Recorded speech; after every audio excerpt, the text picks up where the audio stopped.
Since 1947, the official government response to UFOs has been denial, while secretly compiling storehouses of information. Even in the face of credible witnesses and expert testimony, the allegations of flying discs and alien visitors have been debunked.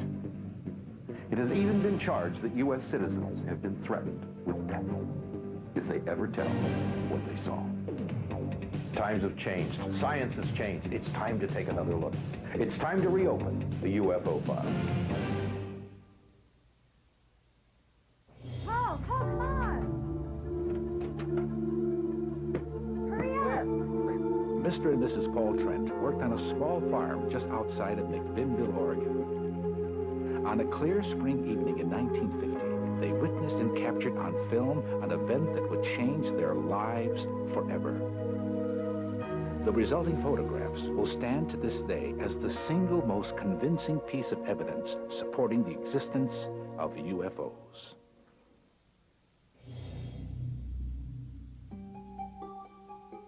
On a hot August evening in 1955, a family of religious southern sharecroppers claimed they were attacked by a dozen glowing little men. They responded the only way they knew how. Well, there are two parts to this story, actually. One is what I consciously remember, and one is what I didn't learn until I went under hypnosis in 1980. The first part that I consciously remember, I was riding in a car with three men. One was my husband in the front seat, and the driver who owned the car, and a young Army corporal in the back seat. An event in 1940 began a long and terrifying journey for Ida Kannenberg.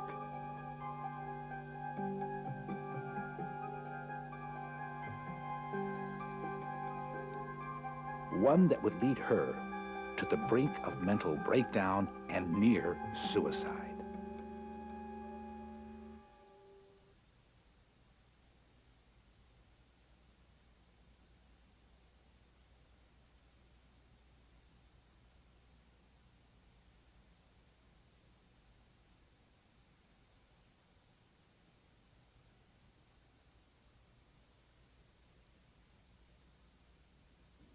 Houghton lies nestled in the hills of rural Alabama. Folks here are given to hard work. Their deeply held religious beliefs are fervently attended by the Pentecostal church nearby. Mellie Houghton was a woman of this stock. She never allowed liquor in the home. As one observer noted, she did not seem to be a woman that was easily amused. A junior reporter at the local paper was the first to get the story. I don't care what people are saying. It happened, and that's all there is to it. I wouldn't have believed it myself if I hadn't have seen it with my own eyes. Mellie's youngest son, Lyle Houghton, was sitting in the front room with his friends, Bobby Joe and Bobby Joe's wife, June. I remember we just got home from church. Arlene and I were getting supper ready. Her oldest boy, John, was just returning also.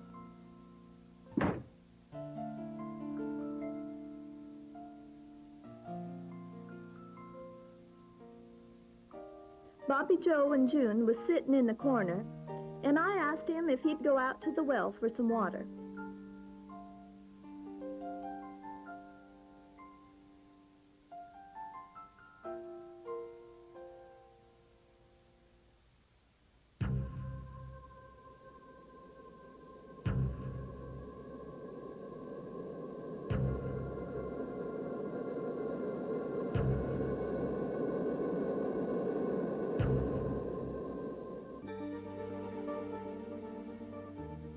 Bobby Joe came busting into the house, carrying on saying that he had seen a flying saucer land in a hollow out back of the house.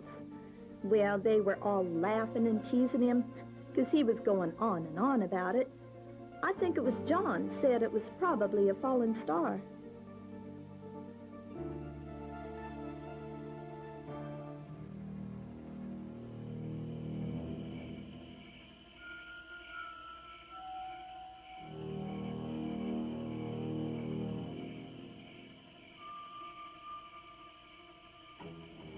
Millie's husband, Opie, was just returning from the fields where they raised tobacco. When O.P. came in, he didn't believe a word of it. Then after dinner, the dog started barking. And I said, O.P., go outside and see what's the matter with that dog.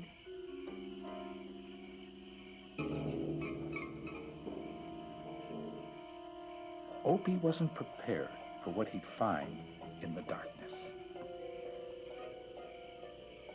I was in the kitchen cleaning up when I heard him call in, Lyle, look out here.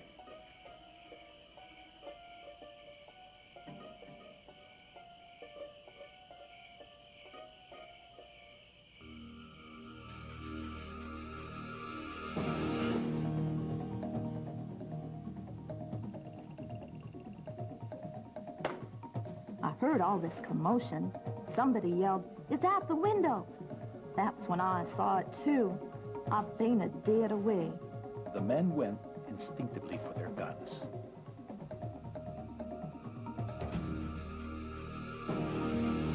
Heavily armed, they set out to do battle with the intruders. The witnesses reported that the little men approached the house with their arms raised in stick-em-up fashion.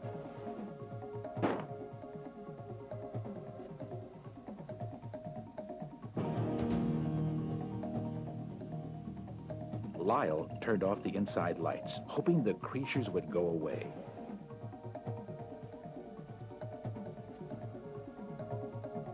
I kept saying, they don't seem to mean us no harm. Just let them be. But he was scared, and he said, I'm gonna shoot the little man, Mama. Then we heard them knocking things over outside on the porch, and then one of them got up on the roof.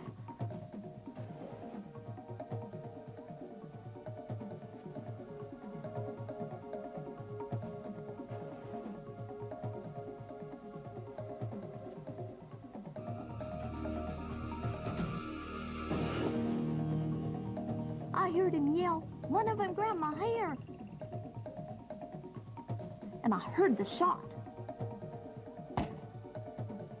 Then they would just run off in the bushes for a while. The ensuing game of cat and mouse went on for the next 4 hours.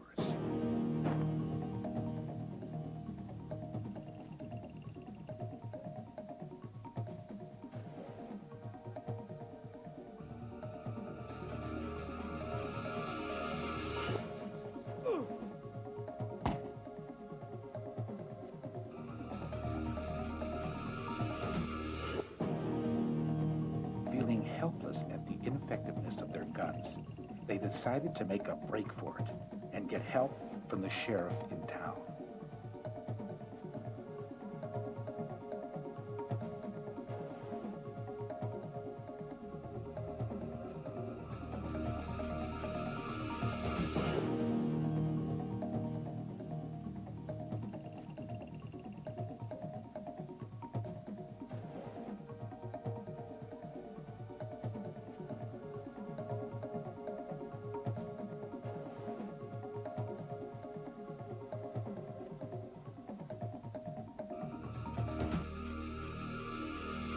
The family returned later with the state police and Chief Greenwell from the sheriff's office. After a somewhat tense investigation, the authorities could not confirm or deny the fantastic story. After reassuring the family, they left.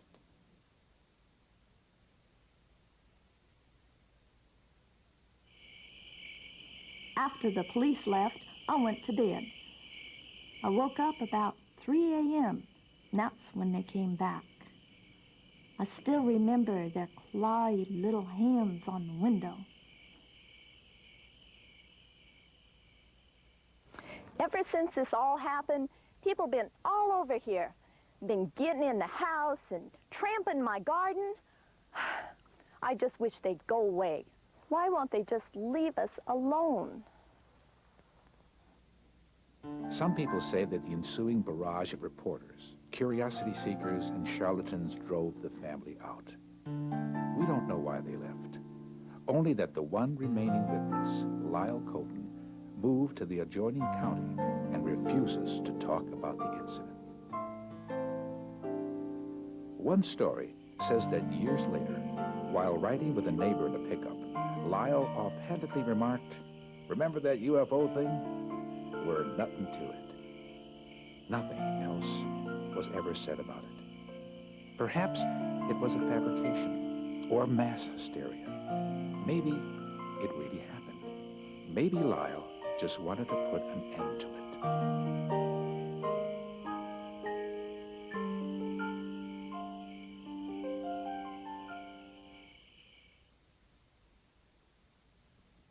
We have seen photos in the tabloid press that report to be real, when in fact they are composed of 2 or more photos. The results can be very convincing. For a moment, consider the implications. Because of today's advanced image processing capabilities, we will never again be able to believe what we see in a photograph. This is what makes this case so important, and yet it is also a story of exploitation and intrigue. On a relatively clear evening on May the 12th, 1950, Mr. and Mrs. Paul Trent captured 2 photographs of an unidentified flying object. I went out to check the rabbits, and feed the rabbits, and to check the eggs. And when I came back in, I looked up and saw this thing in the sky. Paul! Paul, get out here, quick!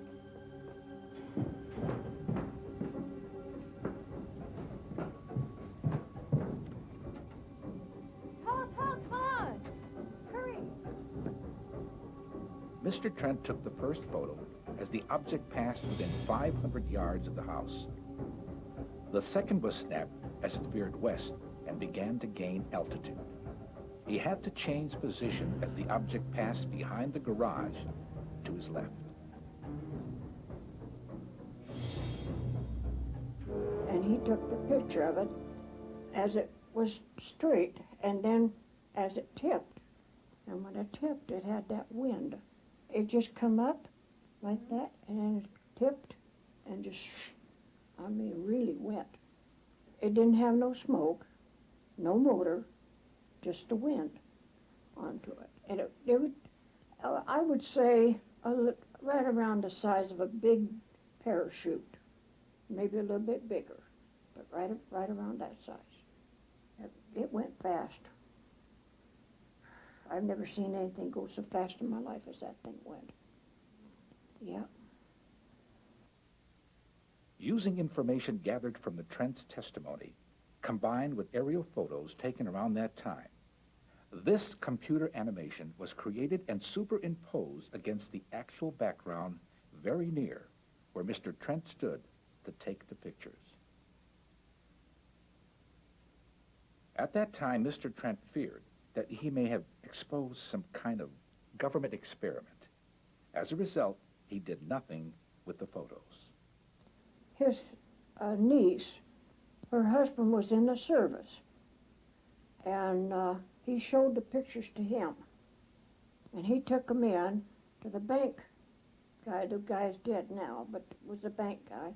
He put them in the window of the bank, and that even caused all commotion that you ever heard of.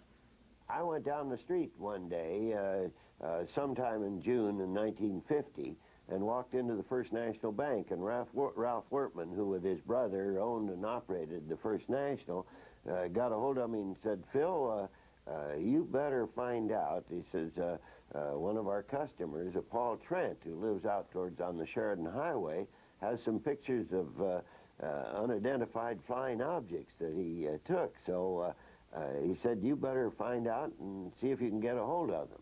And so I came back to the office and talked to Bill Powell, who was our news editor at that time, and said, "Bill, go out to the Trents and see what you can find about the pictures."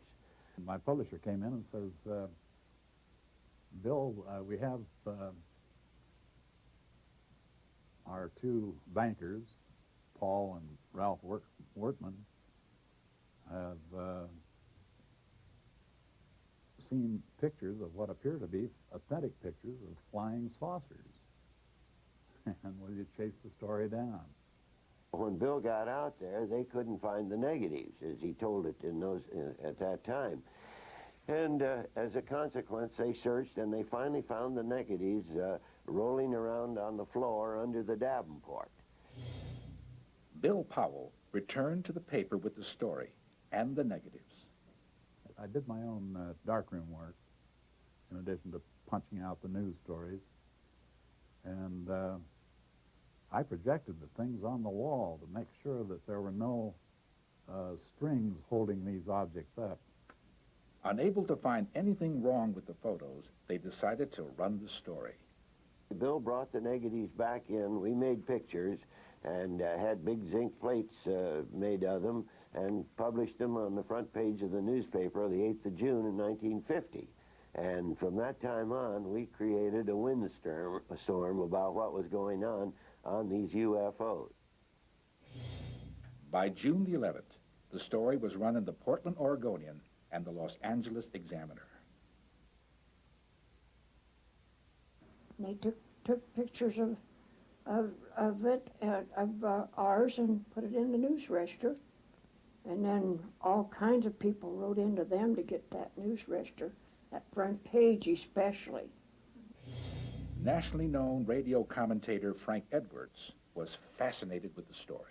He asked me if he could tell people they could send us a dime and get a copy of the telephone register, which is what was the name of the newspaper at that time. And I said, sure. In this correspondence to Frank Edwards, the register reported the mail request for the front page totaled 2,150. By August the 13th, the total had risen to 7,103, and the requests continued to come in. People sent dimes and dollars, and we had the whole room, boxes filled, and my brother and sister-in-law and my wife and I spent days and evenings opening letters and mailing out copies of the front page. He broadcast the story nationally, promoting copies of the photos. He also claimed to have personally taken 2 enlargements to the Pentagon in person. I was told they were the best civilian photographs of an unidentified flying object that the Air Force has ever seen, he said. Now, as nearly as I can recall, there were some government agencies in there. At first I thought it was FBI, but as I recall it now, I think it was more likely an intelligence branch of the Air Force. Well, he wasn't in the Air Force. He said he worked for the Air Force. Come out here from Arizona 4 different times. Went up the coast and be here. Official government involvement remained unclear. Some refer to the inquiries by the Air Force Office of Special Investigations. But Mrs. Trent specifically remembers the FBI. They came to the house, and this guy said he was an FBI guy. He had that billfold with the FBI thing onto it. It looked real. But he just come into the house. He says, "Can I come in?" And I said, "Yeah." He said, I told him, "I haven't got nothing to hide." And he says, "Do you have any other photos of it?" I says, "No." And then when he said, "Can I look?" And I said, "Look for what?" And he says, "I just want to search."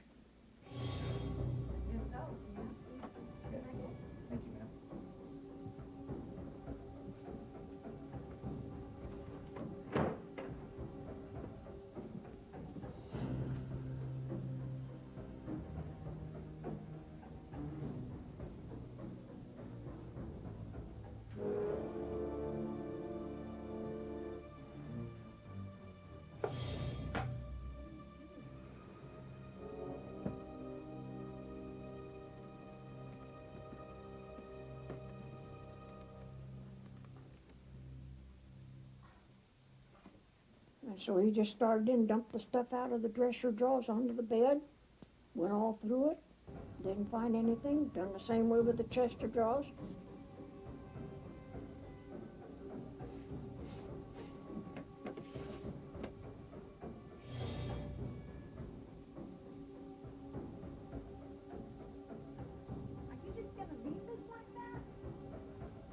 back into the kitchen and started asking questions and going through the cupboards in the kitchen, but he didn't find anything.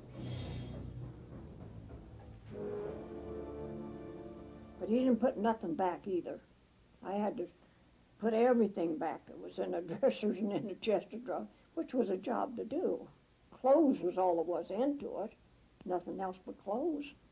But still yet they had to be put back away. They were doing everything to prove that it wasn't. Yeah, they was doing everything to try to prove that the pictures weren't real. He took a hubcap that was out there and tossed it up in the air and took a picture. But whether he got any picture on it or not, I don't know. There's always been a denial that the government had anything to do with trying to get in, find out information about it. This letter, received in response to a Freedom of Information request, denies any knowledge of an FBI investigation into the matter. I think it was a secret thing and it just happened to get out. But that Air Force guy over there, he just about come out and said it, but not just exactly.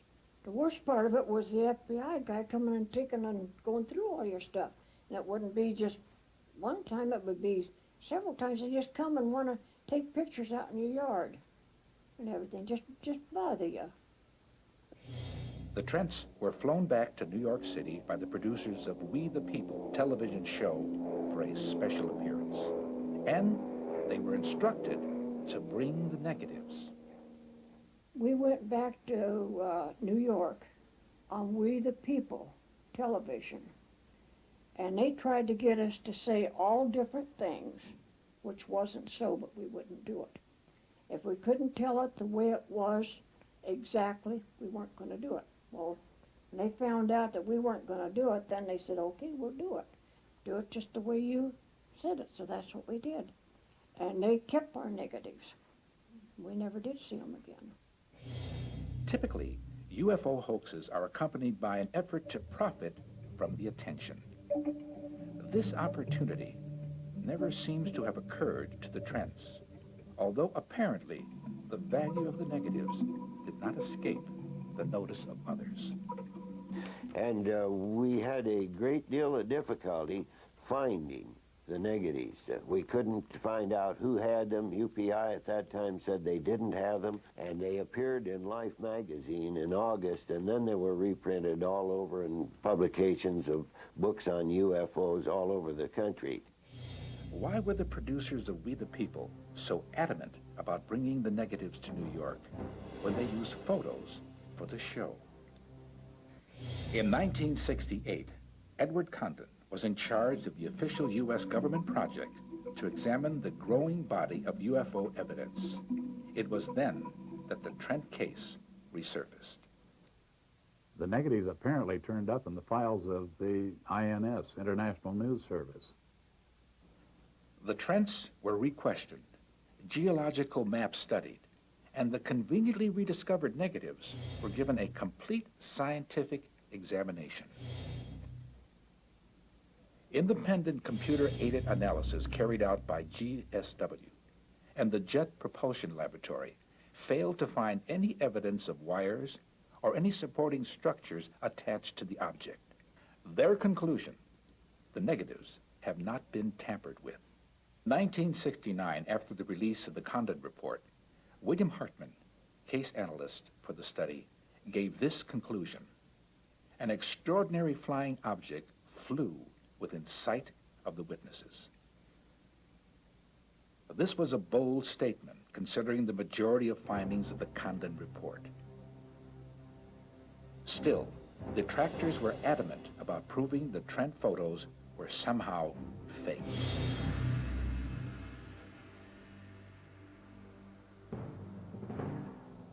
During this time, Philip J. Klass, a specialist at debunking UFO reports, examined the photos. He raised a number of questions. The most serious charge was the claim that the shadows from the eaves on the side of the building were inconsistent with the time of the day the Trents reported taking the photos. His contention was that the photos were actually taken in the morning. Dr. Bruce Maccabee a renowned research physicist working for the Naval Surface Weapons Center, conducted his own intensive investigations. In 1981, he published his findings, including an in-depth analysis supporting the view that, from the analysis of the brightness scale and exposure level of the unidentified object photos, I have concluded that the photos were not taken in the morning. Dr. McAfee also ruled out any optical fabrication, and after countless interviews stated that he did not find the Trents likely candidates for perpetrating a hoax. Overall, Dr. McAfee concluded that the original results of the 1967 study held, stating, the simplest and most direct interpretation is that the photos correlate with the witness's testimony. And finally, in 1971, they were returned to us by United Press International, and we got them back to the Trents at that time. Beside local news stories, the photos appeared in Life magazine, as well as countless other publications, including books, television, and today, the internet, all without anyone ever obtaining permission or releases from the Trents. In those days, you didn't think anything about it. It was I'm sure that we didn't get any signed releases from them. We didn't benefit in any way on it, and it may have been that after the negatives went back to the press service and they were in the hands of the press service for some 20 years, they may have reaped some benefit out of them. But they weren't ever purchased, and nobody ever went to the way we handled it, nobody ever went to the Trents and asked them for a release on them. Everybody was writing me wanting pictures, so there was nothing I could do. All I would do was write back into it to get care of the news register and get a front page copy of it. It was all I could do, and that's what I would do. Today, the Trent's financial situation is not good. Mr. Trent has been plagued with physical problems, including a stroke in 1994, which left it difficult for him to talk. It is clear that the revenues from the photos may have made a difference in the lives of the Trents. Where the negatives are right now, I do not know. Once again, the negatives are missing. This letter confirms that UPI had the photos and returned them to Phil Bladeen at the telephone register. Mr. Bladeen said he returned them to the Trents, and the Trents claim they haven't seen the negatives since they turned them over to the producers of We the People in 1950.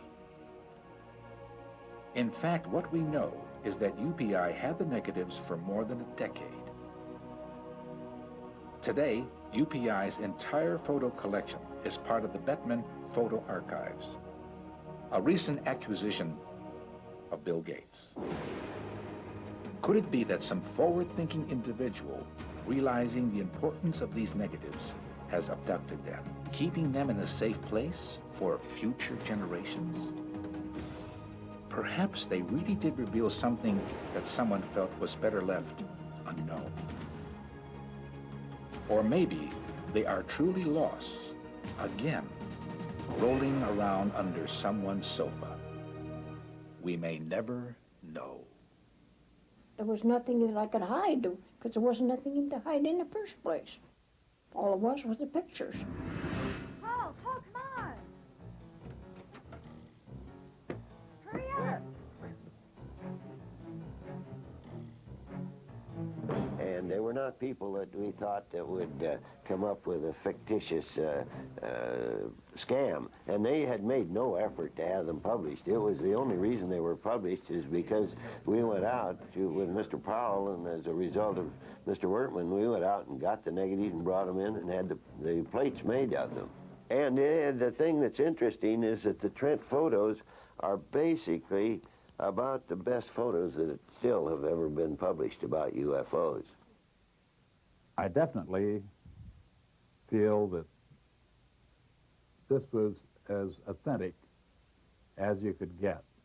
And I took the pictures of it, but everything I did, we had too much trouble. Everybody coming in, questioning us. But like I said, I would never take another picture at all, never. Just too much publicity.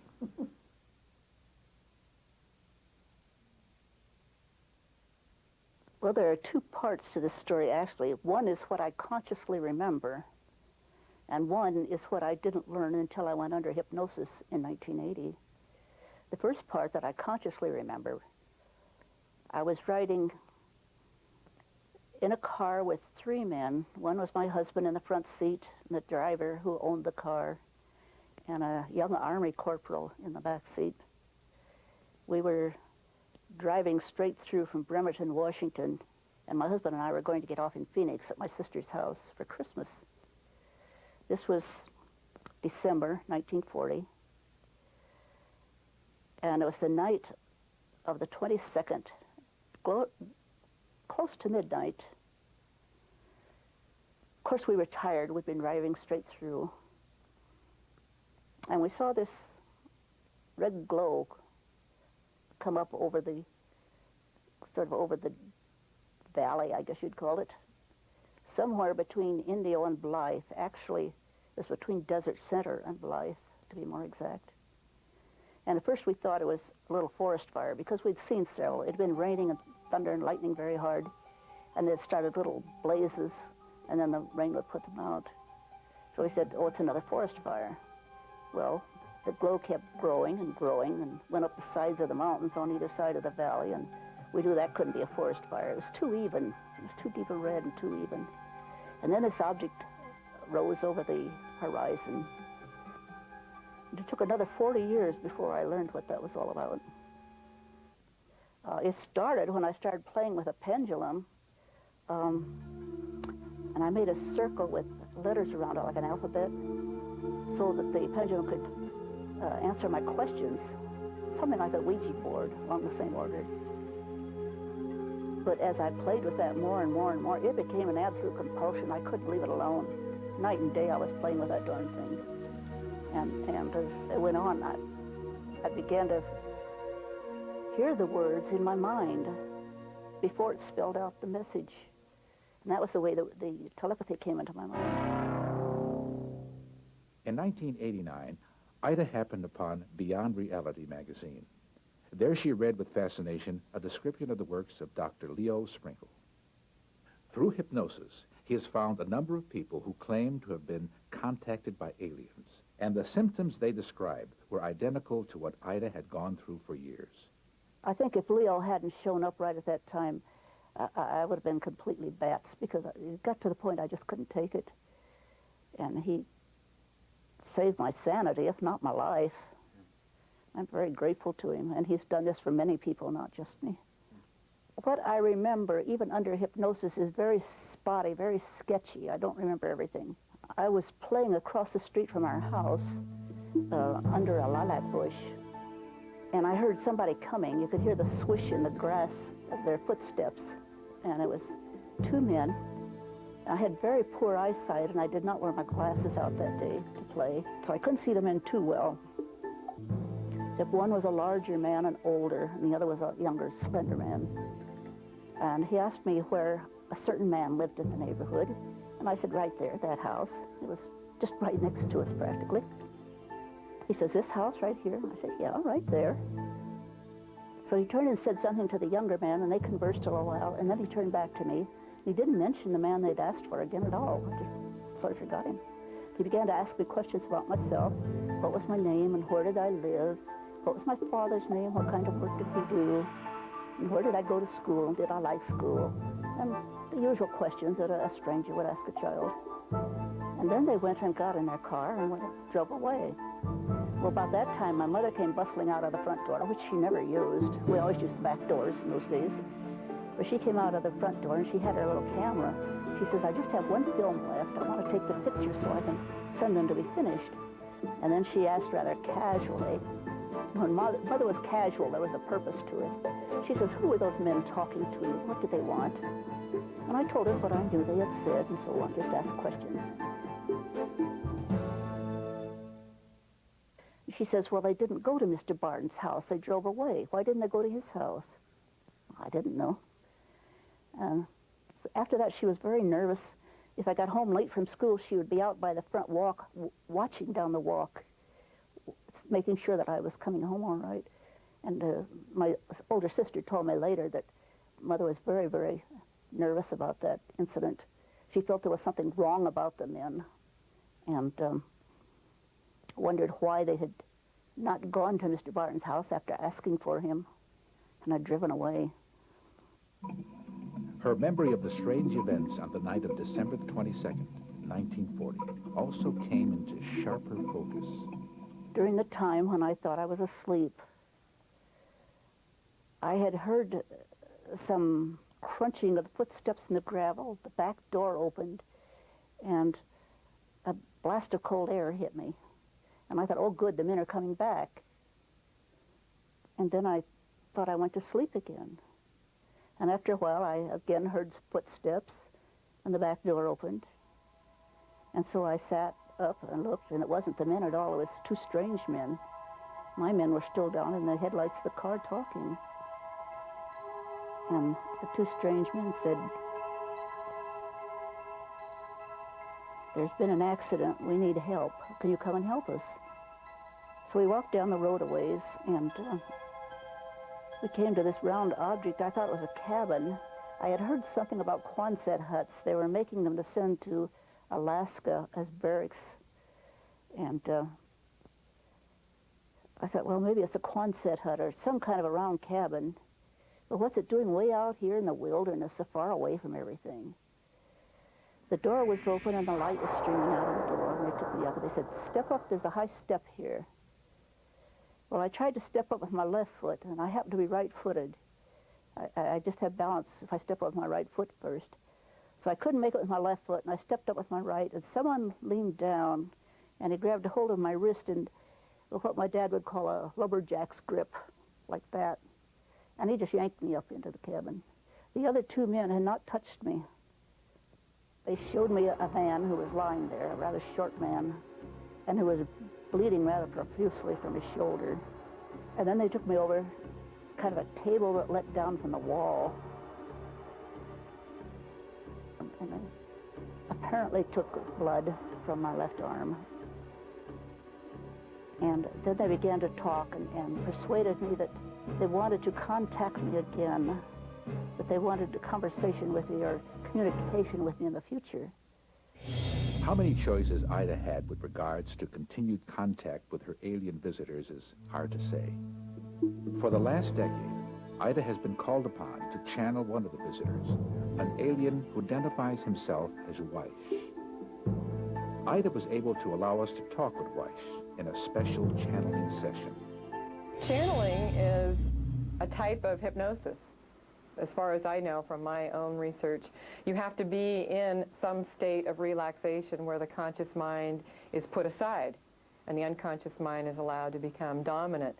In that energy that's created, other entities, other persons, other energies come into that person.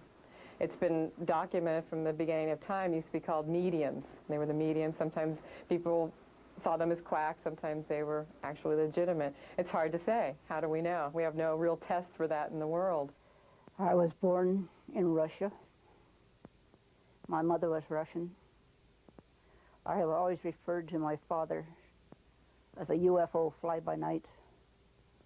I do not know his origin exactly, but I have suspected it was the same as the persons on the space stations. I have always called him a time traveler from Atlantis.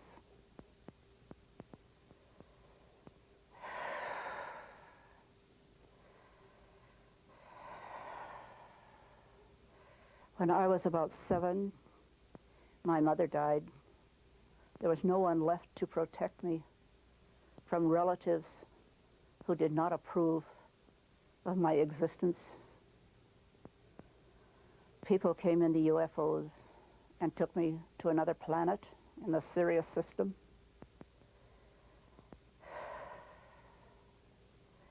I lived there for over 100 years. One of the things I'm looking for in her is what her eyes are doing, as we mentioned before, and they are fluttering, which could be a sign of hypnosis. I don't see her eyeballs roll up into her eyes, which is sometimes a very deep state of hypnosis. Some people do that, some don't. It's hard to tell with her. I can't see the whites of her eyes. That's one thing I'd be looking for. I'd ask people that I work with privately to open their eyes and then shut them and look for that redness in the whites of their eyes. That's a sign of hypnosis. Also tearing and spontaneous tearing sometimes occur in people who are in a deep state of hypnosis, and I don't see any of that, although at the end of the session, when she does open her eyes, she wipes them off, and it looks like there's quite a bit of tearing in her eyes, and she feels like she was in a deeper state that time than usual states. So it's really, a lot of it is up to what the person tells you. It's their belief system you're working with. One would hope that if Weiss was truly a traveler from another world, we would gain astonishing knowledge from the far corners of the universe. But, as is so often the case, this opportunity for celestial insight left something to be desired. Accept the idea that UFOs and their occupants, the aliens, are real. They exist. They are here to interact and to help the people of the earth. Perhaps even more than that, they are here to ask for help for themselves, for they need your help as much as they are able to give some of theirs. But I would say she's in a light state of hypnosis, that she is able to put her conscious mind aside through her visualizations, and that if something is coming in, it's either from her imagination or it could be real.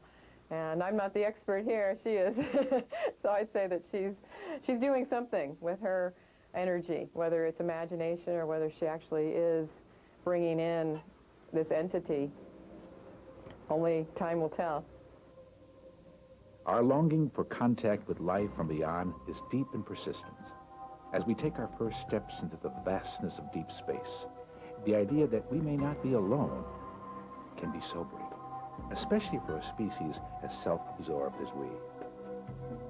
Just as an infant must learn the painful truth that they are not the center of the universe, we may all have to learn to share the spotlight with other players from other worlds in this fantastic drama of space and time. Our greatest challenge may be to overcome our natural resistance to new ideas as they unfold. We must prepare, because somewhere between here and there, the truth is waiting.